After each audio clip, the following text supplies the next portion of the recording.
मुल्क में कई दिनों से जोड़ तोड़ की सियासत अपने अरूज पर है और इस वक्त वफाकी दारुल हुकूमत इस जोड़ तोड़ का मरकज भी बना हुआ है। पहले सेनेट इलेक्शन में पीडीएम के उम्मीदवार यूसुफ रजा गिलानी ने वजीर खजाना डॉक्टर अब्दुल हफीज शेख को शिकस्त दी और हुकूमत को अपसेट का सामना करना पड़ा। और फिर हफीज शेख की हार के बाद वजीर आजम इमरान खान ने अपने गिरे हुए मोराल को बचाने के लिए एक तुर्क का पत्ता खेला और असेंबली से एतमाद का वोट ले लिया। लेकिन वज़ीर आज़म इमरान खान के लिए इम्तिहान के अभी कई मरहले बाकी हैं। हुकूमत और पीडीएम के दरमियान तीसरा मार्का और फाइनल मार्का अब कल होने जा रहा है।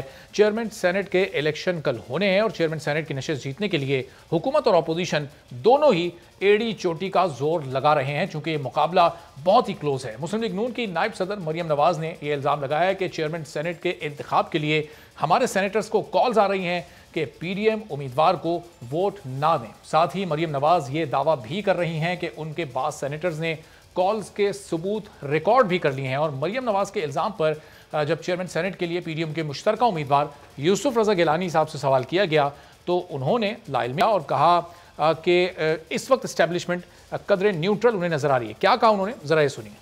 करते हैं कि कल जब पोल होगा जुम्मे के बाद तो उस वक्त तक भी वो न्यूट्रल रहेंगे। तो बिल्कुल न्यूट्रल रहना चाहिए और न्यूट्रल रहेंगे। गिलानी साहब, मरियम साहबा ने कहा है कि उनके अरकान को काले आना शुरू हो चुकी हैं। आपके नॉलेज में भी ऐसा कुछ है? अभी नहीं है, तो इसलिए तो मैं कह रहा हूँ न्यूट्रल है और कल मैं जीतूँगा। तो यूसुफ रजा गिलानी कह रहे हैं कि एस्टेब्लिशमेंट अभी तक तो गैर जानिबदार ही नजर आ रही है और ये उम्मीद भी है कि कल तक भी वो गैर जानिबदार ही रहेगी। लेकिन वफाकी वजीर दाखिला शेख रशीद की बात तो कुछ और ही इशारा दे रही है। शेख रशीद ये कहते हैं कि सादिक संजरानी सिर्फ हुकूमत के नहीं बल्कि उन्हें लाने वालों के भी उम्मीदवार हैं। पाकिस्तान के तमाम सियासतदान ताकतवर हलकों से राब्ते में हैं और अब एक तरफ मरियम नवाज ये इल्ज़ाम लगा रही हैं, यूसुफ रजा गिलानी तरदीद कर रहे हैं और शेख रशीद भी दबे अल्फाज में ये इशारे दे रहे हैं, जिससे ये सवाल अपनी जगह पर बहरहाल मौजूद है कि इस्टेब्लिशमेंट गैर जानिबदार है या नहीं। अब ये कल ही सूरत हाल वाज़ेह हो सकेगी। शाहिद खाकान अब्बासी साहब ने आज एहसान इकबाल साहब के साथ प्रेस कॉन्फ्रेंस भी की और उसमें भी कई इल्ज़ामात सामने आए और एक बार फिर इस्टेब्लिशमेंट को ही उन इल्ज़ामात का सामना करना पड़ा। इस पूरी सूरत हाल पर गुफ्तगू करते हैं अली परवेज़ मलिक साहब नून लीग से, राजा यासिर साहब पाकिस्तान तहरीक इंसाफ से हमारे साथ मौजूद हैं। दोनों मेहमानों को बहुत शुक्रिया। तो अली परवेज़ साहब, जहाँ हुकूमत जीत जाए वहाँ आप लोग इल्ज़ाम इस्टेब्लिशमेंट पर लगा देते हैं और जहाँ आपके अपने नुमाइंदे को फतह हासिल हो जाए वहाँ इस्टेब्लिशमेंट गैर जानिबदार, ये किस तरह की सियासत हो रही है आजकल?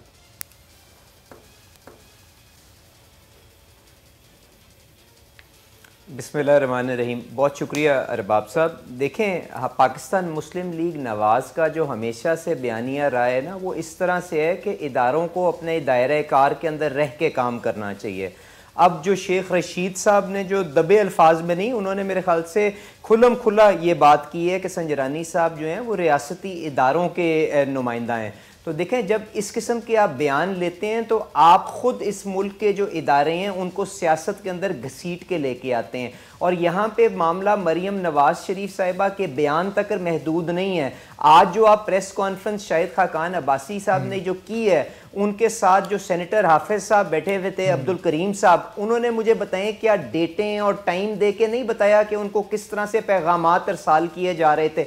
और मैं बार बार ये कह रहा हूं कि हमें नेशनल टीवी के ऊपर बैठ के इस किस्म की गुफ्तगू करनी पड़ रही है सिर्फ इसलिए बताने के लिए कि जो इलेक्शन का एक प्रोसेस है उसको किस तरह से इन्फ्लुएंस किया जा रहा है। ये शर्मनाक रवैया है जिसकी तरफ एपीसी के अंदर भी इशारा किया था कि आए बैठ के एक ट्रुथ कमीशन बनाते हैं और अगर पीछे पास्ट के अंदर किसी ने कोई गलती की है तो उनको आइडेंटिफाई करते हैं ताकि हम इस मुल्क को इस्लाह के ऊपर डाल सकें। और देखें, ये जीत और हार का मामला नहीं है, ये सीक्रेट बैलेट और ओपन बैलेट का मामला नहीं है। दोनों सिस्टम्स के पीछे अपनी इलेक्टरल दानिश है, क्योंकि जो आपका आइन जिन्होंने बनाया था वो बखूबी जानते थे कि सीक्रेट बैलेट का किस तरह से उसका इंप्लीमेंटेशन होगी और वो ये भी जानते थे कि किन ओहदों के लिए सीक्रेट बैलेट रखना है। प्रॉब्लम ये है कि जब आप धौंस के जरिए लोगों के वोट को इन्फ्लुएंस करने की कोशिश करते हैं, प्रॉब्लम उस वक्त है जब आप रिश्वत या लालच दे के उनके वोट को इन्फ्लुएंस करने की कोशिश करते हैं। अगर कोई बंदा अपने जमीर की आवाज सुनना चाहता है,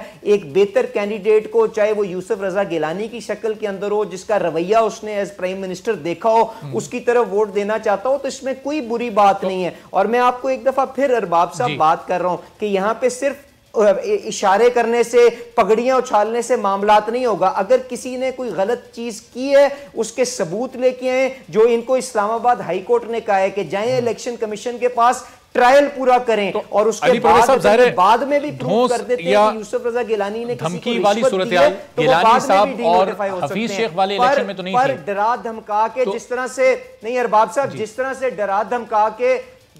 डरा धमका के इन्होंने अपना वोट ऑफ कॉन्फिडेंस लिया है, उसी किस्म की रवायत को अगर ये आगे लेके चलना चाहते हैं तो इसके सीरियस कॉन्सिक्वेंसेज होंगे हमारे सिस्टम के ऊपर, जिसकी झलक आपको नेशनल असेंबली के अंदर भी नजर आती है। और अली परवेज साहब, गिलानी साहब किस रिवायत के तहत जीते हैं? वोट ऑफ कॉन्फिडेंस खान साहब ने, आप जिस रिवायत का इल्जाम लगा रहे हैं, क्या गिलानी साहब किसी मुख्तलिफ रिवायत के तहत जीते हैं? उन्होंने कैसे वोट हासिल किए?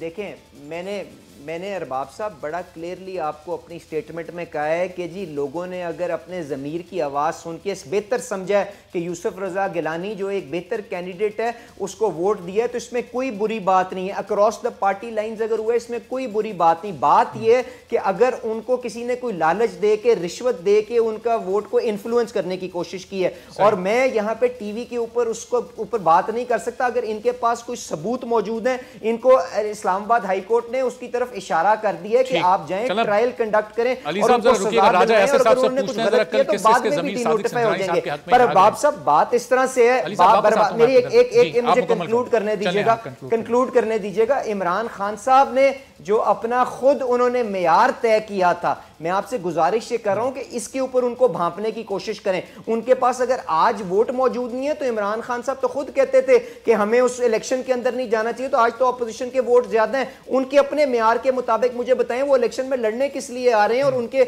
इंफॉर्मेशन मिनिस्टर साहब आके 200 तड़ियां क्यों लगा रहे हैं, इसका भी तो मुझे जरा पता करा के बता दें। ठीक है, तो राजा साहब, अब कल जाहिर है सादिक संजरानी साहब के पास अक्सरियत तो नहीं है, किसकी जीत होनी चाहिए, किसकी हार होनी चाहिए, किस किस का ज़मीर कल जागने वाला है, कितने वोट संजरानी साहब ले सकते हैं? राजा साहब देखें, ये तो ऑब्वियसली कल ही पता चलेगा। पहले जो अली परवेज साहब बात कर रहे हैं वो अगर एक ही बात करें, वो भी मैं भी, और तो ज़्यादा बेहतर होगा। मेयार एक ही रखना चाहिए ना। अगर इलेक्शंस आपने ओपन बैलेट के ज़रिए कराने हैं तो उस पर एग्री कर जाते, अगर थोड़े दिनों पहले एग्री कर जाते तो ये भी ओपन हो जाते, वो भी ओपन हो जाते, गिलानी साहब ना जीतते, फिर ज़ाहिर है चेयरमैन सेनेट का इलेक्शन किसने लड़ना था। तो जो रूल्स ऑफ द गेम है हमारे पास, जिसको लगता है कि एडवांटेज है किसी भी चीज़ में, आज गवर्नमेंट को एडवांटेज लग रहा है कि वो सीक्रेट बैलेट हो तो गवर्नमेंट सीक्रेट के हक में हो जाती है, अगर अपोजिशन को लग रहा है उनके हक में है तो वो उसके हक में हो जाते हैं। असूल की बात अनफॉर्चुनेटली कोई भी नहीं कर रहा होता। ये भी असूल की, ये भी जब इनको सूट करता है असूल चेंज कर लेते हैं, गवर्नमेंट्स को लगता है वो चेंज कर लेती है। तो हमारे मुल्क का सिस्टम तो बिल्कुल मेस्ड अप है, इसमें तो मुझे कोई शक नहीं। और इस स्टेटस को जो भी चेंज करने की बात करेगा, चेंज करने के लिए कोई इकदाम करने की कोशिश करेगा, तो मैं तो उसके साथ हूँ, और इमरान खान के साथ आया इसलिए था। सब्सक्राइब करें और बेल दबाएं ताकि कोई खबर रह न जाए।